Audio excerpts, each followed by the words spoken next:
A boot kicked the door open and it banged against the wall. Something metal clattered across the floor. A big man rose from behind a steel desk and the whole room went still. 12 men in leather vests turned toward the sound. Under the desk, an old dog lifted its scarred head and growled low. In the doorway stood a small woman holding a mop, her knuckles white around the handle. She had not meant to make a sound. Her name was Delia Voss, and she cleaned this building at night to pay a dead man's hospital bills. She had been awake for 30 hours, and in a few seconds, she was going to call the most feared man in the county a word she had only ever used for her husband. What happened next made a coffee tray slip out of her hands.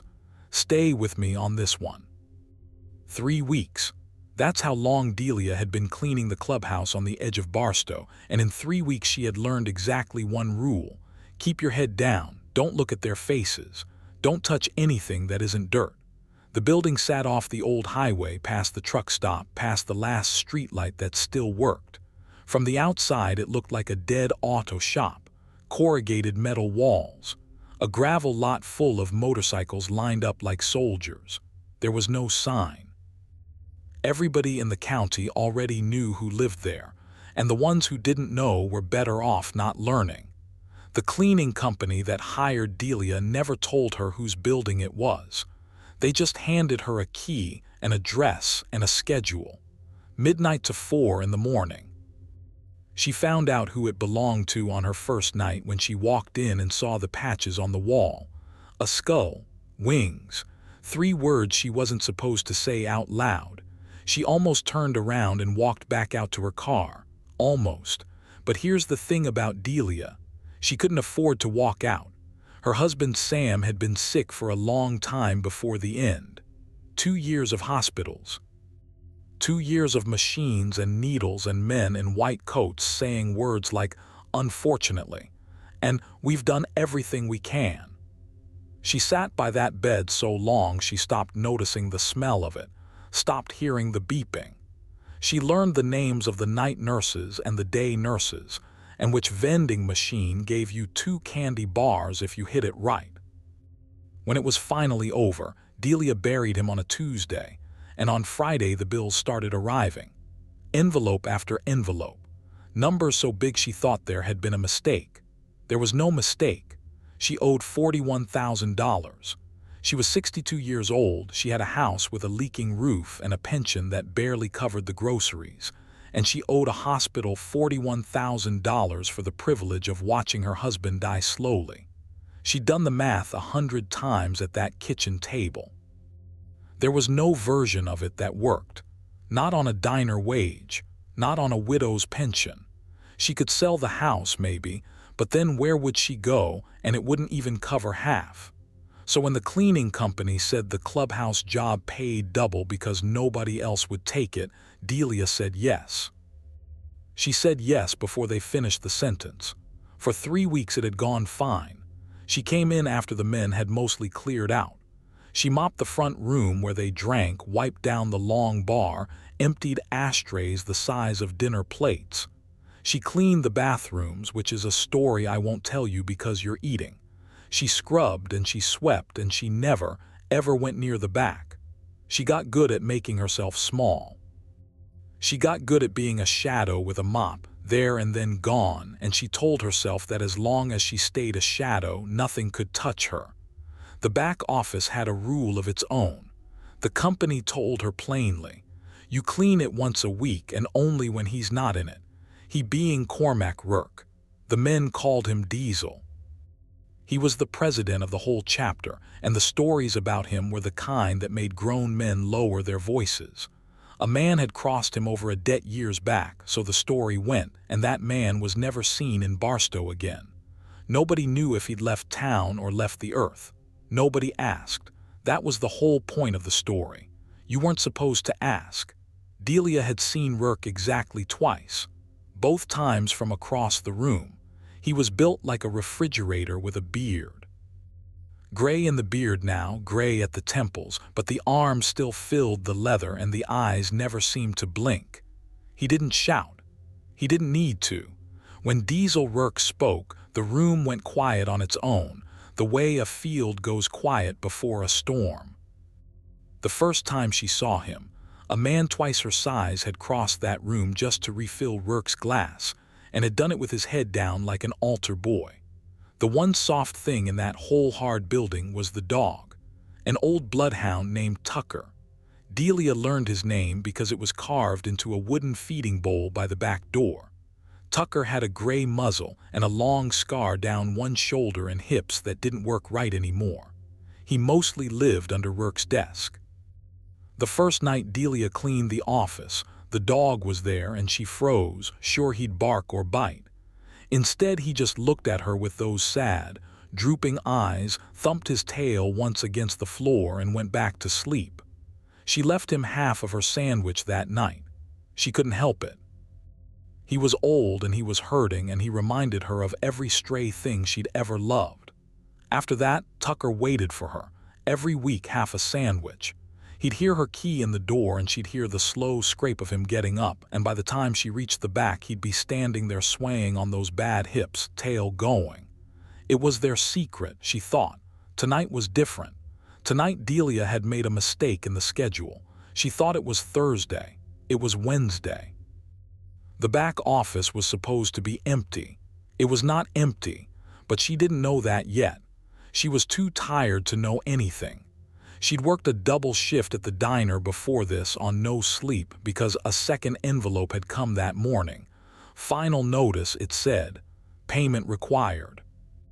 And under the diner's fluorescent lights she had stood at the sink and cried for 4 minutes, then washed her face and gone back out to refill coffee for truckers who didn't tip. Because that's what you do. You keep moving or you go under. So when Delia pushed open the back door with her hip, both hands full of a coffee tray she'd carried from the front to save herself a trip, she was running on fumes and habit and grief. And the office was full of men. She didn't scream. That's the part people always get wrong when they hear this story. She didn't scream, she just stopped. 12 of them, maybe more, crowded around the steel desk, papers spread out, a map, cash in banded stacks, the kind of money that doesn't come from anywhere good.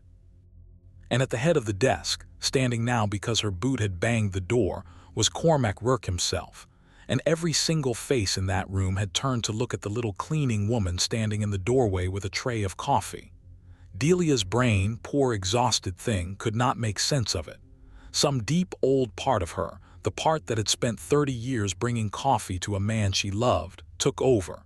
She had walked into a room. She was holding a tray. There was a big man at the head of it. And the words came out of her mouth before she could catch them. "Careful, honey, it's hot."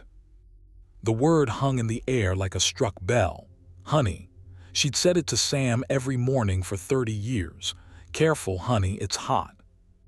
She'd said it 1,000 times over 1,000 cups of coffee at a kitchen table that was empty now. Her mouth said it out of pure muscle memory to the most dangerous man in the county in front of his entire crew over a table full of cash and secrets. The silence that followed was total. Under the desk, Tucker lifted his head. His ears rose. He looked at Delia, then at Rourke, then back at Delia, the way a dog does when the air in a room changes. Delia felt the blood drain out of her face. She understood, in one cold rush, exactly what she had done. She had walked in on something she was never meant to see. And then she had called the man in charge of it a pet name, like he was her husband, like he was somebody she loved, in front of men who killed people over less. One of the younger ones, a wiry guy with a shaved head, let out a short laugh and started to say something. "Did she just call you?" "Shut up," Rourke said. He didn't say it loud. He said it the way you'd close a door. And the young man shut up so fast his teeth clicked. Rourke came around the side of the desk. Slow. Every eye followed him. Delia's arms had started to shake, the tray trembling, the cups rattling in their saucers. She wanted to apologize. She wanted to run. She wanted the floor to open up and take her down to wherever Sam had gone so she wouldn't have to stand here one more second. Rourke stopped in front of her. Up close he was even bigger, a wall of a man, and she had to tip her head back to see his face. She braced for the shout, for the hand, for whatever came next, but he was looking at her strangely. Not angry, something else. Something that didn't fit the face at all. "What did you just call me?" he said, quiet, careful. Delia's mouth had gone dry. "I'm so sorry," she whispered. "I didn't mean it. I'm sorry, I don't know why. I'll go. I'll go right now. I never saw anything. I swear to God I never saw a thing." "That's not what I asked." His voice was low, and it had a crack in it she couldn't place. "I asked what you called me." She swallowed. Her eyes were burning. "Honey," she said. "I called you honey. I'm sorry. It's what I used to say to my husband. He's gone now. 30 years I said it to him, and I'm so tired, and my mouth it just went there. It won't happen again."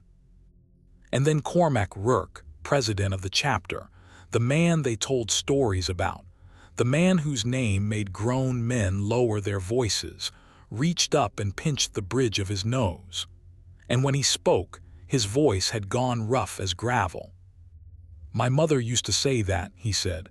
"Careful, honey, it's hot," word for word. "I haven't heard it in 40 years. That's when the tray slipped out of Delia's hands.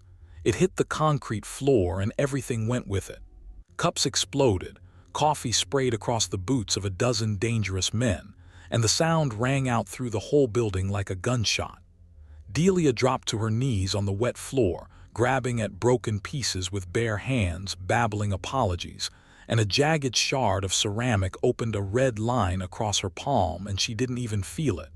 Nobody moved to help her. Nobody dared. They just watched their president stand over this crying, bleeding cleaning woman, and none of them knew what he was going to do. Neither did Delia. But then 2 enormous hands came down and closed gently over hers, stopping her from cutting herself again. Rourke was kneeling in front of her, in the coffee and the broken cups, this mountain of a man folded down onto the floor of his own office. And he was looking at her hand, at the blood running from her palm, and something in his face had cracked wide open. "Stop," he said softly. "Stop, you're hurting yourself. Leave it, it's just cups." He pulled a bandana out of his back pocket and wrapped it around her palm, slow and clumsy, the way a big man handles a small thing he's afraid to break. Around them, 12 hardened men stood in absolute silence, watching a woman they'd have stepped over an hour ago be treated like she was made of glass. Now, at this point in the story, you'd think the worst was over. A frightened woman, a softer man than his reputation. A little kindness on a bad night. You'd think we could all breathe out. Rourke helped her to her feet. He sat her in a chair. He told one of the men to get the first aid kit, and the man went running like his life depended on it. Tucker heaved himself up from under the desk, walked stiffly over and rested his gray head on Delia's knee. She put her good hand on his ears and felt herself steady just a little for the first time all night. Rourke crouched by the chair. "What's your name?" he asked. "Delia," she said. "Delia Voss." "Delia?" He nodded slowly, like he was filing it away somewhere important. "You've been cleaning this place 3 weeks and I never once knew your name. That's on me." The room had loosened. A couple of the men started picking up the broken cups. Somebody laughed quietly, and this time nobody got told to shut up. The map on the desk got folded away without a word. Rourke poured her a glass of water from a jug on the counter and pressed it into her good hand, and Delia drank it in shaky little sips, and she thought, it's all right. Somehow, against everything, it's going to be all right. She was wrong. It wasn't over. It was about to get so much worse. Because the shaved-head young man, the one who'd laughed, had stepped outside to make a phone call. And the man he called was not somebody who liked surprises. His name was Wade, and he wasn't from Barstow. The office door opened again. No boot this time, just a soft click. And a lean man in a black jacket stepped in, wiping desert dust off his sleeves, and behind him came 2 more, and the temperature in the room dropped 10 degrees. "So, Wade said, and his voice was smooth in a way that Rourke's never was. Somebody want to tell me why the cleaning lady is sitting in on a business meeting? That was the trigger, and everything changed. Because this was no longer about a woman saying the wrong word. This wasn't even about the club anymore. Wade wasn't a Hell's Angel. Wade was the money. He was the man the map belonged to, the man the cash came from, and he had rules, and his first rule was that nobody outside the deal ever saw the deal and walked away. Rourke straightened up slow, and Delia felt the whole room tilt from something warm into something with teeth. "She's nothing," Rourke said. "Cleaning crew. She walked in by mistake. She's leaving." "She's leaving." Wade smiled without any warmth in it at all. He crossed the room and looked down at Delia, at the bandaged hand, at the map that had been folded a half-second too late. She saw the map, Diesel. She saw the count. She heard names. He tilted his head. "You know the rules, same rules you agreed to. No loose ends." Delia's stomach turned to ice water. She looked from Wade to Rourke and back, and she understood, the way an animal understands, that these two smooth words, loose ends, were about her. About whether she went home tonight or didn't go home at all. The men who had loosened up a minute ago went hard again. Nobody looked at her now. They looked at their boots, at the wall, anywhere but the chair, and she understood that too. In that room, being looked away from was the worst thing that could happen to you. Now, before I tell you what Rourke did, I need 30 seconds. If you're still with me, and I hope you are, because this is where it turns, go ahead and hit that subscribe button. It genuinely helps stories like this one reach the people who need to hear them. That's all I'll ask. Now let's get back to that office, because Delia Voss is sitting in a chair with a bleeding hand, and 3 men just walked in who want her gone for good. Rourke stepped between Wade and the chair. Just a small step. But it put 400 pounds of him directly in the path, and it said everything. "She's under my roof," Rourke said. "That makes her mine to protect. She goes home tonight, and she goes home whole." Wade's smile didn't move. "You want to bleed a deal this size over a mop?" "I want you to walk out of my clubhouse," Rourke said. "Before I forget, we're doing business." For a long moment nobody breathed. 12 clubmen against 3 of Wade's, and everybody in the room doing the math on how a fight like that ends. Delia sat frozen in the middle of it, one hand still resting on old Tucker's head, and the dog had gone rigid under her palm, a low growl building in his chest, staring straight at Wade. Wade held up both hands, easy, friendly. "All right," he said. "All right, your house. Your call." He backed toward the door. But at the threshold he stopped and he looked at Delia and he said, light as anything, "Voss, was it? Delia Voss, small town." And then he was gone into the dark, and the sound of an engine faded up the highway, and Delia understood that he had just told her, without saying it, that he knew her name and he knew where small-town names lived. Rourke stood staring at the empty doorway for a long time. "He knows where I live," Delia whispered. "He said my name, he knows." "I know he does," Rourke said quietly. "You have to let me go home, my roof leaks, I have a cat. I have," she stopped because she heard how it sounded, listing the tiny things that were her whole life. "Please, I have nothing, I'm nobody. I don't even know what I saw." "I don't want to know." Rourke crouched down in front of her again, slow, on his bad knees. Tucker leaned into him, and the big man scratched the dog's ears without looking. "Listen to me," he said. "Wade doesn't leave things half done. He'll send somebody to your house tonight or tomorrow, and it won't be to talk.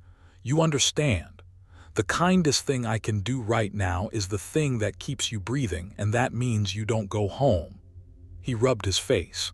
"You called me honey, and I felt something I haven't felt since I was 8 years old. I'm not going to let anything happen to you. But you have to trust me, and you have to trust me right now. And I know I'm the last man on earth who's earned it." Delia looked at this man. This terrifying man everyone whispered about. And she saw something she hadn't expected. She saw fear, not for himself, for her. "Why?" she said. "Why would you do this for me? You don't know me." "Because 40 years ago," Rourke said, "a woman said, 'Careful, honey, it's hot,' to me, and then she was gone, and I've spent my whole life being the kind of man nobody says soft words to. You walked in here on the worst night of my business, and you handed me the one thing I never thought I'd hear again." His jaw worked. "So no, you're not nobody, not to me, not tonight." He stood. He started giving orders, fast and low. 2 men to Delia's house to get the cat and lock it down. 1 man on the phone finding out who Wade had brought to town. The young shaved-head kid, the one who'd made the call, was hauled up by his collar and told exactly what his phone call had done. And the kid went white and started apologizing. And Rourke told him the only apology he wanted was Wade's plan, all of it in the next 10 minutes. They put Delia in a back room with a cot and a lamp and Tucker for company. She sat on the edge of the cot and shook. She thought about Sam. She thought about the $41,000. She thought of all the ridiculous things, that she was going to miss her shift and lose the double pay. And she laughed once, a cracked and awful little laugh, and then she cried, and the old dog pushed his head into her lap and let her. Somewhere out past the metal wall she could hear low voices, the clubhouse gone quiet and busy at the same time, and she understood that for the first time in 3 weeks she wasn't a shadow anymore. She was the whole reason those men weren't sleeping. An hour before dawn, the shaved-head kid told Rourke everything. Wade wasn't going to touch Delia at the clubhouse. Too many witnesses, too much trouble with the club. He was going to wait until she left or send someone to the house. But there was more. Wade had been planning to cut the club out of the deal from the start. The map, the count, all of it was a setup. The loose ends talk about Delia was cover. Wade wanted her gone because a body draws police, and police were exactly the mess he needed to blow the deal apart and walk away with the club holding the blame. Rourke listened to all of it standing very still. Then he smiled, and it was not a nice smile.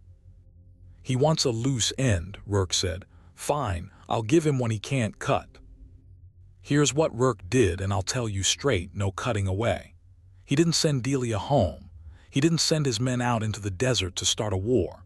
He did something smarter and colder, and it worked because Wade had made one mistake.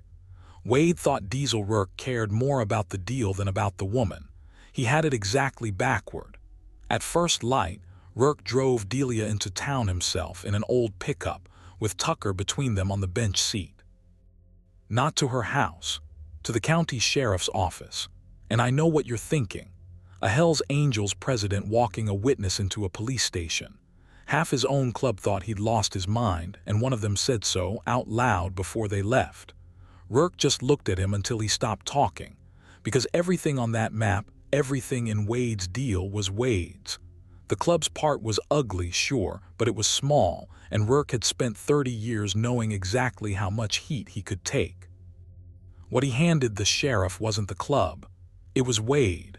Names, routes, the count, the setup, all of it, delivered by the one witness Wade had tried to erase. Delia sat in a plastic chair in that station and told a detective everything she'd seen, and Rourke sat beside her the whole time with his hands folded, and every time her voice shook he put one huge hand flat on the table near hers, not touching, just there, like a wall she could lean on. The detective kept looking at Rourke like he was waiting for the trick, the catch, the part where a man like that turns out to be lying. It never came. Rourke answered every question in the same flat, tired voice, and when it was done he'd given away more than he ever had to any lawman in his life, and he did it without once complaining.